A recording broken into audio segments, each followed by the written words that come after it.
Comprenez bien.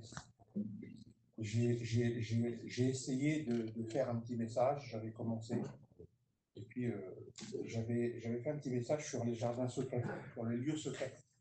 Et puis ce matin, les choses ont changé, et puis je ne pourrais pas prêcher autrement que ça, ce que j'ai sur mon cœur. Vous savez, aujourd'hui, il y a tant de mauvaises nouvelles, tant de difficultés, tant de problèmes en vérité. On n'entend que ça.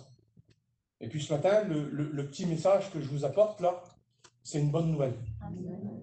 C'est quelque chose qui peut nous encourager à avancer encore. C'est quelque chose qui peut nous aider à recevoir ce qu'on a besoin dans nos vies. Il y a plein de personnes ce matin, moi le premier, j'ai besoin de recevoir dans ma vie, écoutez bien. Et puis on va prier Seigneur. Vous voulez qu'on prie Seigneur? On prie Seigneur ensemble, hein? Demandez à Waldi qui prie Seigneur, et puis à Nana qui prie Seigneur. Merci pour ta présence ce matin, Seigneur. Pour les chants que tu as fait ce matin, toute ta parole ce matin encore. La parole est bénie, c'est vrai, Jésus. Mais ton message est peut-être à toi, Seigneur. Tu nous rappelles sur son cœur ce matin, par nos cœurs. Voilà, nous dit, la terre de Dieu ce matin, pour t'encourager, pour être avec toi, Seigneur. Merci pour tout ce que tu fais dans le cœur, dans nos vies. Oui, il est plus nous pour nous ce matin, Seigneur. Après ça, mon cœur, Jésus, on a besoin de toi. Honneur la gloire, c'est le tien. Merci, Jésus, Amen. Gloire à Dieu. Merci, Seigneur. Seigneur, je te remercie, je te rends grâce, je te dis merci d'être là ce matin, Seigneur. Merci pour ces chants qui ont été chantés pour disposer les cœurs à recevoir ta parole. Seigneur, merci pour ta parole qui est apportée, ça t'a béni ton être, tu as choisi, Seigneur. Tu puisses avoir un nombre, chacun d'entre nous, et être envoyé à louange de la gloire même. Amen. Amen. Gloire à Dieu. On lit un passage, c'est dans le premier livre des Chroniques, c'est chapitre 4 au verset 9. La Bible, elle dit ça, écoutez. Jabé était le plus considéré de ses frères. Sa mère lui donna le nom de Jabé en expliquant que c'est le synonyme de douleur, de souffrance. Et puis la Bible, elle dit ça. Elle dit que Jabé invoqua le Dieu d'Israël en disant, si tu me bénis et que tu étends mes limites, si ta main est avec moi, si tu me préserves du malheur, en sorte que je ne sois pas dans la souffrance, et Dieu lui accorda ce qu'il avait demandé. Gloire à Dieu, gloire au Seigneur. Vous savez, le livre des Chroniques, il y a 29 chapitres à l'intérieur, et puis quand on lit les premiers chapitres, c'est difficile à comprendre. C'est la géologie des premiers hommes, avec des noms difficiles à prononcer. C'est quelque chose qu'on a du mal à comprendre. On va devant Dieu, j'ai essayé de le lire plusieurs fois, écoutez bien. Si vous voulez essayez, prenez le premier livre des Chroniques et vous verrez les noms, vous verrez comment c'est difficile à comprendre. C'est la géologie des premiers hommes pour arriver jusqu'à David, et puis il y a toute la géologie des noms là, et c'est difficile. Et puis parfois on vit des situations, même dans la position d'une vie chrétienne, où ce qui se passe autour de nous, on n'arrive pas toujours à comprendre. On n'arrive pas à comprendre et à réaliser ce qui se passe. On n'arrive pas à assimiler les difficultés, les problèmes de la vie qui viennent s'abattre dans nos foyers, dans nos cœurs. Et puis Jabé, il est comme ça, lui. Il semblerait qu'il n'a pas tout compris. Et puis vous savez, la Bible elle dit qu'il était le plus considéré de ses frères. Il semblerait qu'il avait des frères. Et puis j'ai regardé dans l'explication, c'est pas qu'il était riche ou qu'il était bien, non. Il était le plus considéré par sa souffrance. Parce que quand on le voyait au loin, on disait quelle souffrance qu'il a dans sa vie, quel problème qu'il passe. Et puis c'était pas toujours une visite d'amitié ou une visite, non, c'était une visite pour aller le voir 5 minutes. Pour lui dire, il souffre tellement, je vais le voir. Il était le plus considéré parce qu'il souffrait. Parce que dans sa vie, c'était difficile. Parce que dans sa vie à lui, c'était tellement compliqué que sa mère, elle l'appelle souffrance, douleur, difficulté. Et puis, il y en a combien aujourd'hui qui passent par des problèmes. Et puis que dans leur cœur, ce mot souffrance, difficulté, problème, il est là. Et puis comme jamais, ils ne comprennent pas, on ne comprend pas. Combien de situations, combien de mots, écoutez bien, je ne vais pas les citer ce matin. Combien de mots de maladie, combien d'endroits qu'on ne veut plus passer, combien d'hôpitaux qu'on ne veut plus aller, qu'on ne veut plus voir, combien de docteurs, combien d'endroits Combien de vies qu'on ne peut plus y aller parce qu'on a tellement souffert, ça a marqué nos vies et on est comme jamais, on ne comprend pas pourquoi. Pourquoi? Et puis quand on regarde le livre de Chroniques, hein, on s'aperçoit qu'à travers tous ces noms-là, difficiles à comprendre, du chapitre 4 au verset 9, tout change. On ne comprend pas pourquoi cette histoire-là est placée là. Parce qu'il y a plein de noms, de successions, de noms difficiles à comprendre. Et puis j'ai mis ça, moi, le titre de mon message, une porte ouverte. Parce que dans cette histoire-là, il semblerait que l'histoire de ce garçon-là, pour nous, est un exemple de dire, aujourd'hui, c'est une porte ouverte pour toi. Pas parce que c'est moi qui prêche, non. Parce que Dieu l'a décidé. Parce que sa parole, ce qu'il dit, il l'accomplit. Parce que dans cette journée, il veut peut-être te bénir à toi. Il veut bénir ta vie. Il t'a vu dans l'incompréhension de ta vie, de tes souffrances. Alors, je ne te promets pas une vie chrétienne sans problème et sans difficulté, comprends bien. Mais de son ciel de gloire, la Bible dit que tout don parfait et toute grâce excellente, le meilleur du meilleur, peut s'installer dans ton cœur et puis venir résoudre les questions sans réponse, des moments que tu passes dans les déserts et les difficultés, comprends bien. Alors, il dit ça, écoute bien. Jabé, il dit, si tu étends mes limites. Et puis, j'ai regardé dans des définitions différentes. Et puis, j'ai ressorti 5 points. Si tu étends mes cordages, si tu étends mes limites, si tu étends mes frontières, et si tu étends mon territoire. Et j'aimerais vous parler de ça souvent. Vous savez, le cordage dans la Bible, c'est tout simple. Je veux pas... Ce matin, c'est tout simple, écoutez bien. Je voudrais tant m'effacer, moi, et que lui vous parle. Amen. Parce que moi, je ne peux rien pour vous, devant Dieu. Il n'y a pas un serviteur qui est là qui peut faire quelque chose pour vous. Celui qui peut tout, on va le voir ensemble. C'est lui. Celui qui peut résoudre, celui qui peut bénir, c'est lui. Je vais pas essayer de m'égarer, je vais rester sur mon message. Il dit, si tu étends mes cordages. Et puis, dans la Bible, le cordage, il est synonyme de foi. C'est la foi, le cordage. Et puis, c'est quelque chose que les disciples, ils demandent au Christ. Il lui dit, augmente en nous la foi. Parce que c'est ce qu'on a besoin, écoutez bien.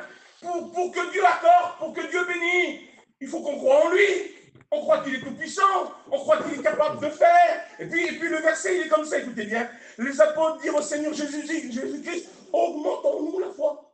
Puis il y a une autre version, il dit, donne-nous plus de foi. On a peut-être besoin de lui demander ce matin. Comme cet homme dans sa souffrance, de dire, Seigneur, est-ce que tu ne veux pas augmenter ma foi ce matin?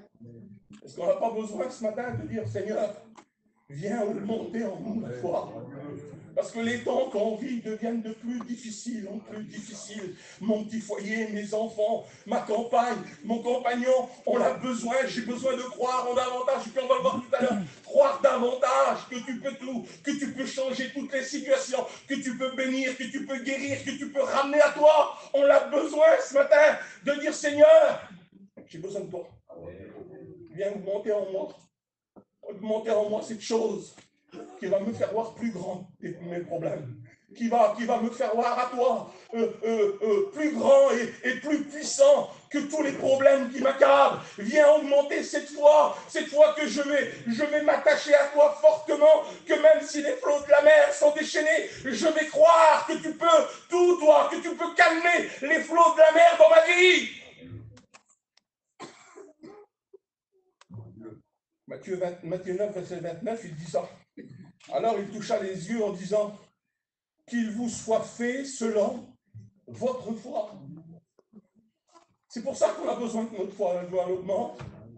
On veut parfois recevoir, on veut être béni, on veut recevoir du Christ, mais on a besoin de croire qu'il est le Tout-Puissant, qu'il peut tout. Parce que ça, ce que nous demandons, ce qu'on a besoin, ça sera fait selon notre foi.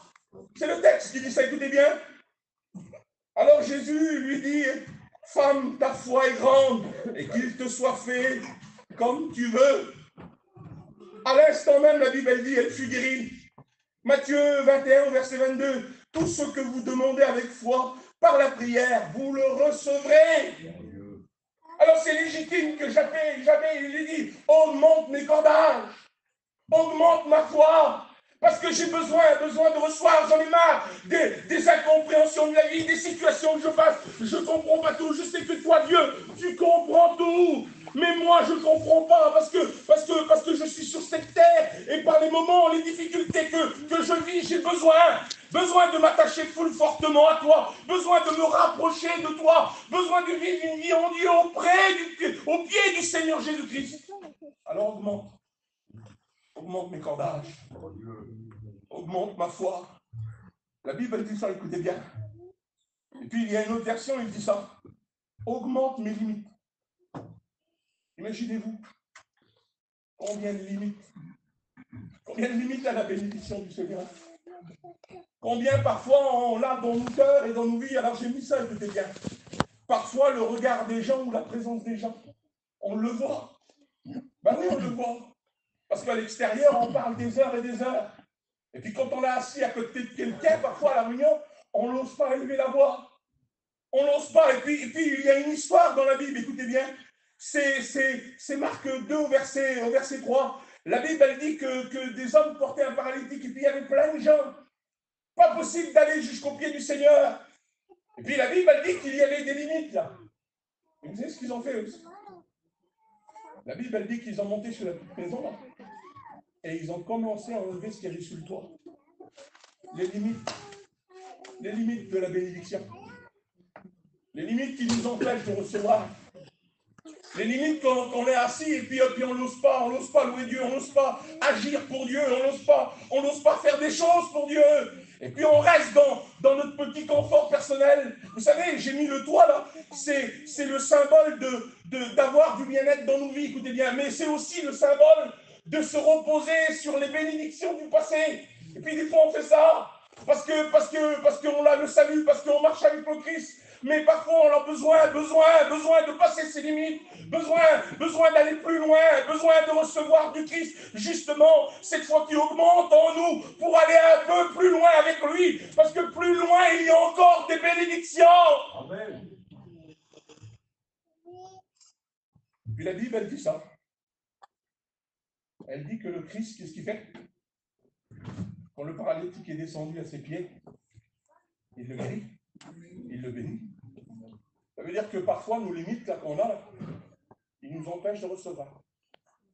Parfois, Dieu veut nous emmener plus loin, dans un endroit plus loin. Il veut nous emmener, et puis on va le voir ensemble, il veut nous emmener dans un endroit où il y a des bénédictions. Devant Dieu. Il veut nous emmener dans un endroit où il y a toutes les bénédictions que nous, on a besoin. Il dit aussi, écoutez bien, si tu étends mes frontières. Alors, une des frontières les plus grandes, je crois que c'est le Jourdain. Je crois qu'il fait plus de 360 km. Il part du mont Hermon et puis il traverse tout Israël, les lacs. Et puis il fait je vous dis, 360 km. Et puis le mot Jourdain, il est comme ça, écoutez bien. Il veut dire rivière de la souffrance. Et puis des fois, on arrive au Jourdain, là, et puis cette frontière est là. Et puis on est dans la souffrance. Et puis on se demande comment faire. Comment sortir de cette souffrance? Comment arriver de l'autre côté? Parce qu'on se souvient quand Josué a pris la succession de Moïse, et puis qu'il est arrivé devant le Jourdain. Il avait besoin de passer le Jourdain pour aller dans la terre promise. Parce que Dieu ne nous promet pas une vie de souffrance constamment. Bien sûr qu'il nous demande de souffrir. Bien sûr qu'il nous demande de tenir ferme. Bien sûr qu'il nous demande des efforts. Bien sûr. Mais Dieu veut t'emmener dans une terre de bénédiction encore. S'il a béni ta vie, si tu lui appartiens, merci Seigneur. Mais peut-être que dans ton cœur, on va le voir ensemble tout à l'heure, tu as besoin d'être béni, besoin de grandir, besoin, tu as besoin dans ta vie. Et puis écoutez bien, étant mes frontières, la frontière de la peine. Une frontière, c'est un passage symbolique d'une renaissance spirituelle, du salut, une source de bénédiction. Et puis on se souvient où Josué, il traverse le Jourdain, là, puis il dépose, la Bible, elle dit qu'il dépose des pierres en cercle. Et puis il appelle ce lieu Gilgal. Et puis la pierre en cercle, là, c'est comment je pourrais vous expliquer ça, moi? C'est la signification, ça peut être, c'est comme ça en vérité. C'est la signification de la pierre roulée au tombeau. Que le Christ, il est ressuscité. Qui peut tout faire? Qui peut te bénir? Parce que lui, il a vaincu la mort. Parce qu'il est le roi des rois. Et puis sur ce chemin, pour aller à la terre promise, lui, Josué a compris. Il a déposé des pierres en cercle, symbole d'une alliance avec le Christ, le Tout-Puissant. Symbole qu'il est vivant et qu'il peut bénir nos vies et bénir nos cœurs si on passe les limites et les frontières. Si tu passes la frontière ce matin, Dieu t'attend et il veut te bénir. Il peut te donner. Je ne suis pas là, vous savez, pour vous prêcher un message en vous promettant tout et n'importe quoi, non? Devant Dieu. Je suis là pour vous parler d'un territoire de bénédiction. Écoutez bien. La Bible, elle dit qu'il étend notre territoire. La Bible, elle nous parle d'un homme. Vous connaissez cette histoire, c'est dans le livre de Juges. C'est Samson. Samson, il se retrouve, écoutez bien, attaché. Et puis il descend dans une vallée, parce que les Philistins veulent le faire mourir. Et puis arrivé dans cet endroit-là, dans cet endroit précis, écoutez bien, la Bible elle dit que les liens de Samson, parce que l'Esprit de Dieu l'avait saisi, que les liens ils sont rompus. La Bible elle dit qu'il saisit une mâchoire d'âne, c'est quelque chose de terrible. C'est la folie de Dieu. On ne peut pas comparer, on ne peut pas comprendre. Il saisit une mâchoire d'âne, écoutez bien, 1000 hommes, 1000 Philistins, c'était pas n'importe qui, c'était pas les premiers venus. La Bible elle dit que quand Samson fut saisi, il attrape une mâchoire d'âne dans cet endroit bien précis, pas avant et pas après. Et puis la Bible elle dit qu'il tue 1000 hommes, 1000 Philistins, avec une mâchoire d'âne. Et puis le territoire fut appelé comme ça. La colline de la mâchoire. La colline de la victoire. La colline où l'endroit Dieu a saisi Samson pour un grand miracle. Et puis la Bible elle dit qu'il avait soif, écoutez bien. Il était en train de mourir de soif et puis Dieu agit. Il vient boire à une source qui veut dire, cette source ça s'appelle comme ça. C'est la source d'invoquer Dieu. Imaginez-vous un petit peu. Comment Dieu a utilisé les choses comment je pourrais expliquer, les choses faibles. Et puis, il a marqué ce grand territoire. Il a marqué ce grand territoire. Puis j'ai mis ça, mais écoutez bien, la simplicité, écoutez bien cela, devant Dieu. Samson a remporté la victoire par une mâchoire d'âne. Et puis, il a marqué la vallée. La vallée est marquée. Dans cette grande vallée-là, écoutez bien, la vallée est marquée par la victoire. Et puis j'ai mis ça, moi. Un prospectus contre des millions d'hommes. Parce que c'était comme ça. Que vous voulez ou vous ne vouliez pas, on était des hommes rebelles à la parole de Dieu. Des hommes qui n'aimaient pas la valeur et la richesse de l'évangile. On était éloignés de Dieu. Et puis un jour sur un marché, Dieu a décidé de marquer une vallée. Il a donné un prospectus à une femme qui ne savait pas lire. Sa souffrance était tellement intense à l'intérieur de elle-même. Son fils était en train de mourir. Et puis un homme lui a donné un petit prospectus, un morceau de papier. Et ce morceau de papier-là, comme la mâchoire de Samson a été utilisée pour faire mourir des millions d'hommes, nous sommes morts au monde pour que nous renaissions en Christ par ce morceau de papier, ce prospectus qui nous a emmenés à la croix. Et puis Dieu a marqué cette grande vallée qu'on appelle vie, lumière, notre mission. Et puis aujourd'hui, nous sommes dans cette grande vallée. Cette vallée de bénédiction, cette vallée d'abondance. Nous sommes rendus dans cet endroit-là.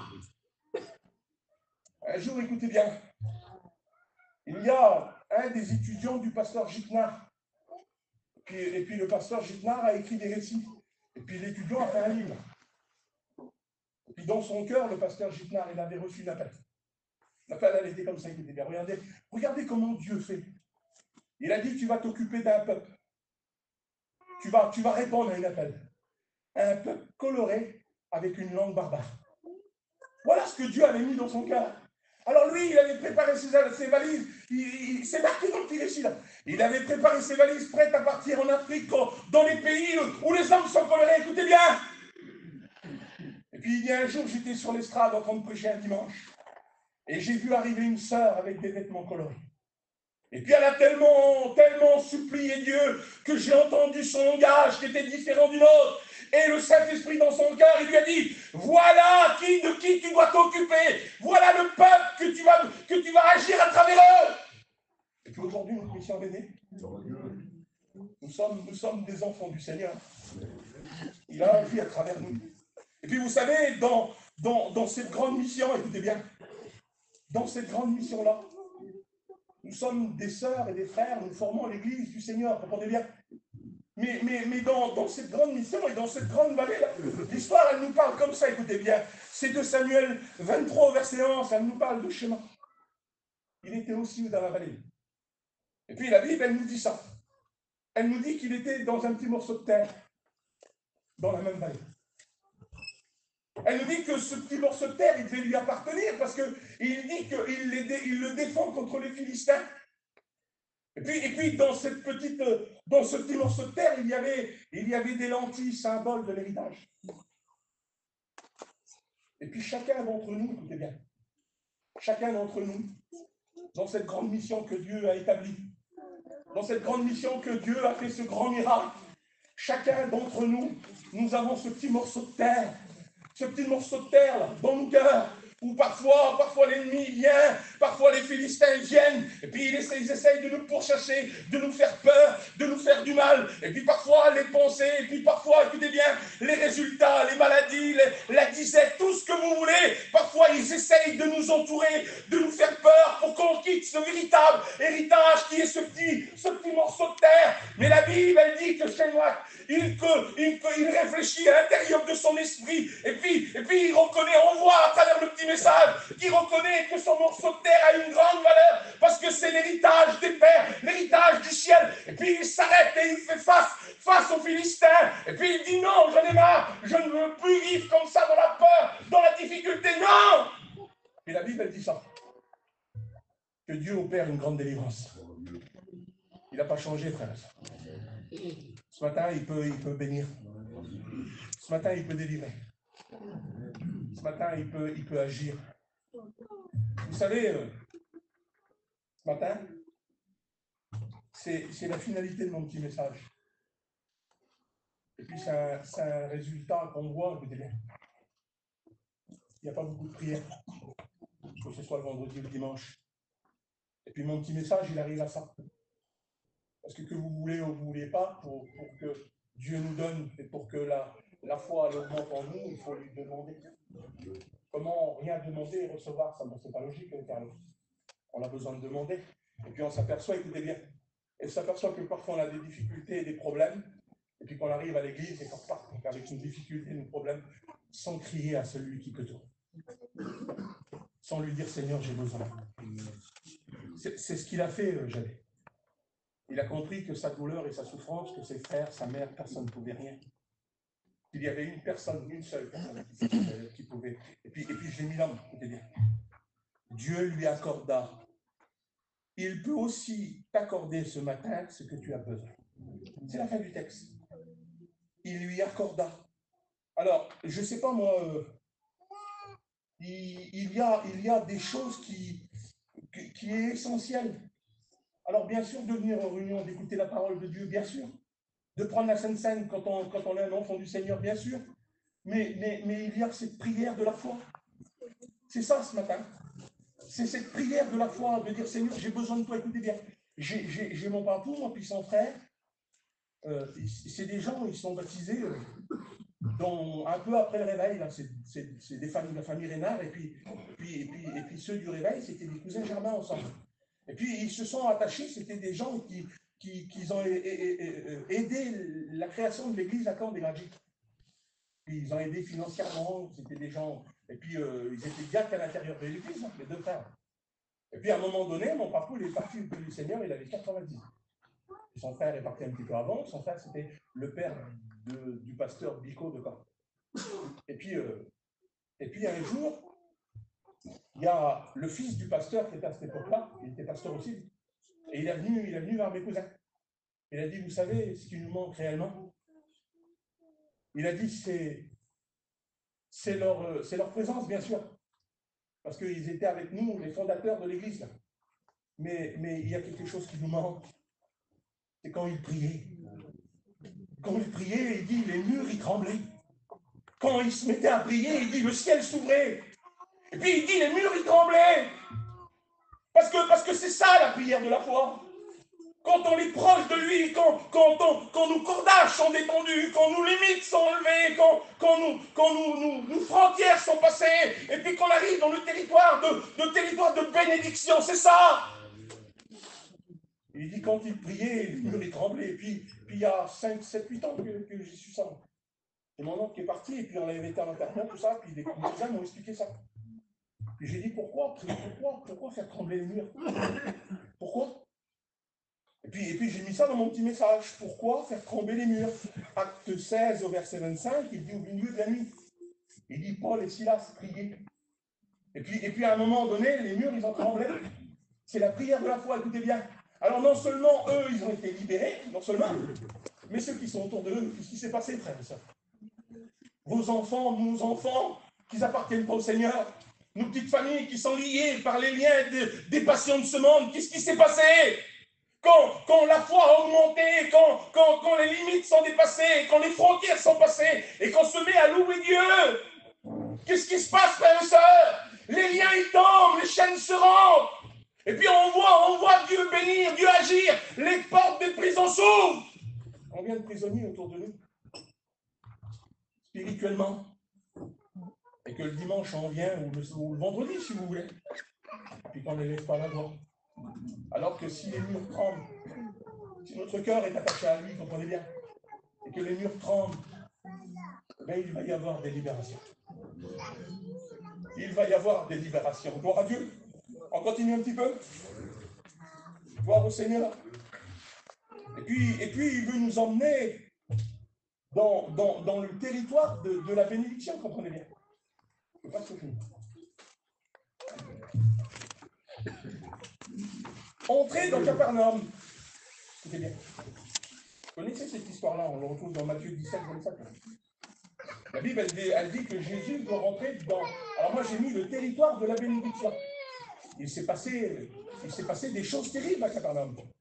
Et puis quand Jésus rentre avec Pierre, il y a là un endroit où il faut payer pour y aller. On n'a pas le choix de faire autrement. Parce que les gens, ils ne veulent pas, parce que... Et puis là, ben Jésus dit à Pierre, va dans la rue.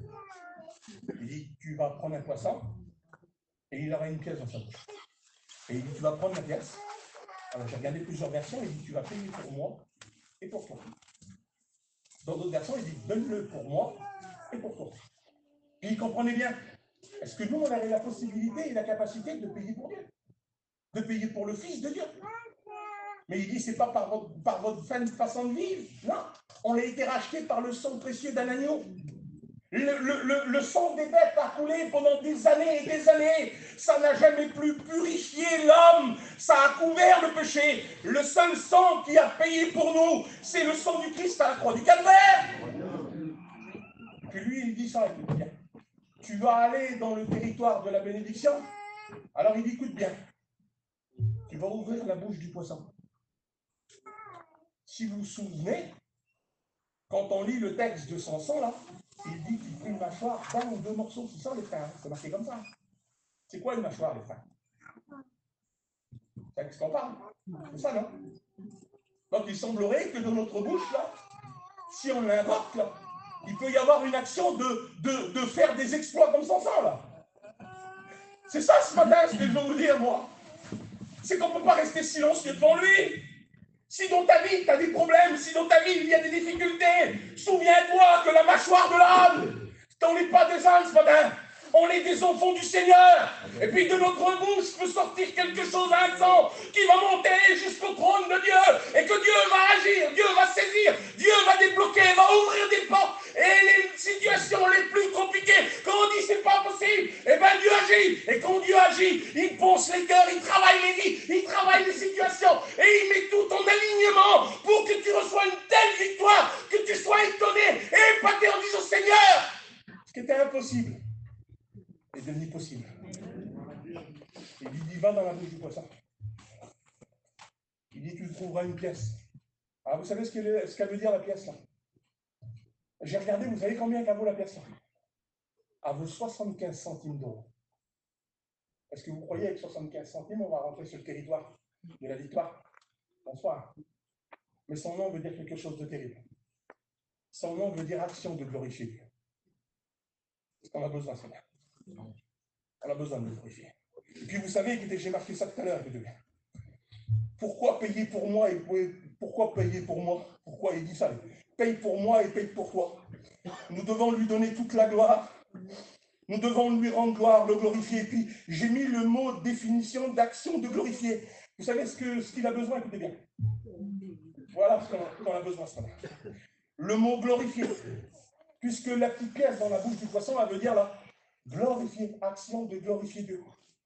C'est de se mettre devant nos problèmes. Devant Dieu, j'ai reçu le mot comme ça tout à l'heure, écoutez bien. C'est de se dresser devant nos problèmes. Et puis de dire aux problèmes, d'ouvrir ce matin nos cœurs, et de dire aux problèmes, c'est d'exalter le Christ.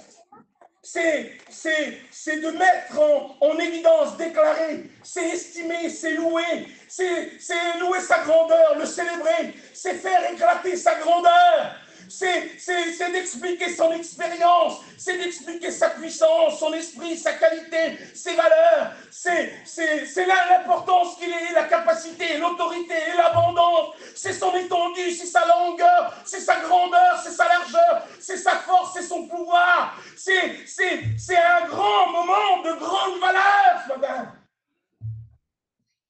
De se dresser devant nos problèmes et devant la situation et de dire dans notre cœur, augmente en nous la foi.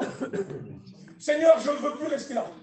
Seigneur, je veux que tu augmentes en moi cette foi qui va me faire passer les limites de mon corps parfois qui essaye de nous ralentir, de ne pas faire ce qu'on veut. Il dit que le corps a des désirs contraires. C'est dur de prier. C'est dur d'élever la voix. C'est dur parfois. Et plus on va se rapprocher de lui, là, plus on va prier, moins ça va être difficile. Devant Dieu. Plus tu vas prier le vendredi, le dimanche, plus ça deviendra facile.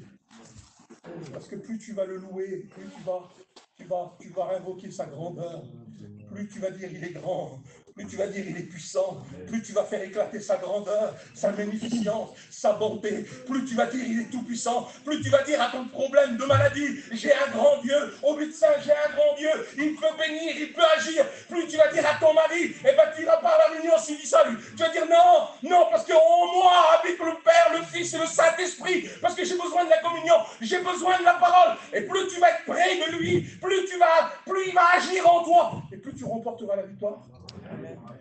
Et ce matin, devant Dieu, ce matin, c'est pas là pour vous pointer du doigt, non, c'est un constat qu'on fait. Devant Dieu. Et puis on a besoin de le louer ce matin. On a besoin de le prier. On a besoin de le glorifier. Je ne sais pas comment va être la suite de la réunion, là, je vais laisser du temps. Dans 10 minutes, 5 minutes, j'ai fini. Mais on va le louer. Ce matin, il y a quelques temps que tu ne l'as pas fait, et que tu vis des situations compliquées, pourquoi tu l'exaltes, tu le glorifies pas en disant Seigneur, je connais mes problèmes, je connais. Mais ce matin, je veux faire éclater ta grandeur. Devant Dieu, c'est comme ça ce matin. Je veux faire éclater ma grandeur. Je veux que tu montres à ceux qui sont autour de moi mes problèmes et mes difficultés. À combien tu vas venir agir et bénir. Parce que Seigneur, je veux que tu étends mes cordages. Je veux que tu augmentes en moi la foi pour avoir un seul résultat. Sortir de la rivière de la peine, sortir des limites, sortir Seigneur Jésus-Christ, pour m'emmener où? Dans un territoire de bénédiction. Il veut t'emmener dans un territoire de bénédiction ce matin. Voilà le résultat, écoutez bien, de la prière de la foi. De grandir en lui, de lui demander. Gloire à Dieu. On continue un petit peu. Je vais faire la dernière page et puis on va. On va prier le Seigneur.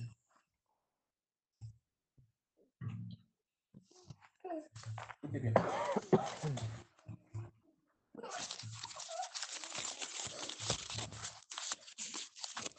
Isaïe 54, verset 2. Il dit, élargis l'espace de ta tente, ou déploie les couvertures de ta demeure. Et il dit, ne te retiens pas, allonge tes cordages. C'est ce que tu as besoin, c'est ce qu'on a besoin ce matin. Nous rendons. C'est pas de se retenir en disant, Seigneur, je ne peux pas, j'y arrive pas. Si on regarde notre faiblesse à nous, comment voulez-vous qu'on y arrive? Et si on regarde à ce qu'il peut faire, à ce qu'il a fait, à ce qu'il a fait pour nous, maintenant on peut lui dire merci. On peut lui dire merci ce matin. Écoutez bien, le jour où l'on rebâtira tes murs, et il dit ce jour-là, tes limites seront reculées. Et puis écoutez bien ce matin, devant nous, on est tous des chrétiens. On est tous des chrétiens. Ce matin, on n'est plus là pour prendre la Sainte Seine, pour écouter la parole de Dieu. On est venu lui apporter un culte agréable. Écoutez bien. Mais il parle de limites, là, repoussées. Il parle de murs, de maisons reconstruites, de murs. Il ne parle pas de maisons, il parle de murs reconstruits. Et puis des fois, écoutez bien, les maisons paraissent belles à l'extérieur. Devant Dieu, les façades et les pignons sont beaux, sont bien construits, sont bien repeints. Il y a une belle façade. Mais parfois, il y a des petits endroits de la maison, des petits endroits où la Bible, elle parle qu'il y a des bêtes sauvages. Vous connaissez cette histoire-là? Il y a des endroits, des failles. La Bible, elle parle d'une maison où il y avait des fissures. La Bible, elle parle qu'un homme passait la main et était mordu par un serpent. C'est ça les frères. Vous savez, le venin du serpent, il est comme ça. C'est une neurotoxine. Il paralyse le membre. Et on ne peut plus marcher, et puis on ne peut plus avancer. On a du mal à respirer.